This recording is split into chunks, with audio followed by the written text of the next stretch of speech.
I was walking off the beaten track, just exploring, when this strange smell hit me. At first it was sweet, almost sickly, but the longer I stood there, the heavier it got. I knew it wasn't flowers. Curiosity got the better of me. I pulled back the undergrowth, and that's when I saw him. A man, bloated, skin dark green and black, pieces missing where animals had been. It was the kind of sight that makes your stomach lurch, but you can't look away. And then the police told me something I wasn't ready for. I called them immediately, barely able to get the words out. They told me to stay with the body until help arrived. Now, this was deep in the woods. It wasn't a 5-minute wait. It was over an hour. The sun dropped, shadows stretched, and soon I was sitting in near total darkness. Every rustle in the bushes felt like something coming closer. But the worst part wasn't the noises. It was him, just lying there, swollen, silent, too close to me. I couldn't escape the feeling that even though he was gone, I wasn't really alone. And what I learned later made it even harder to forget. Eventually, the flashing blue lights cut through the trees, and it was over. So I thought.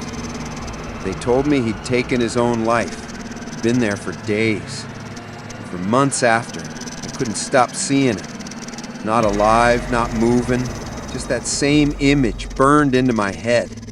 When I closed my eyes at night, I'd be back in the woods, waiting with him. I'd wake up sweating, convinced I could still smell that sickly sweetness. Finding him was one thing. Sitting with him in the dark, that's what's haunted me ever since.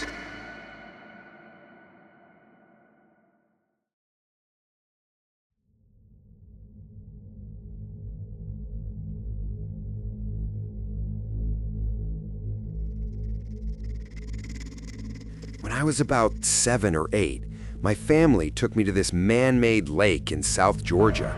It wasn't fancy. Basically a big dugout pond with sand, some palm trees, and this sketchy water slide kids got hurt on all the time. Right across from where we'd park, there was this little island, just a lump of sand about 30 yards out. The water was just over my head, and I wasn't the best swimmer, but I could bounce along the bottom, bobbing up and down until I reached it. One day, making my way out, my foot came down on something strange. At first I thought it was just a rock, until I felt it.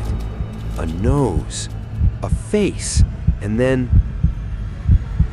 hair. Fine strands of hair sliding between my toes and the water. I froze. Then I bolted back to shore and just sat there, shaken, not really understanding what I'd touched.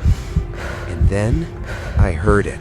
Parents screaming, calling out a boy's name, running along the shoreline. Not long after, right in front of that island, they pulled his body out of the water.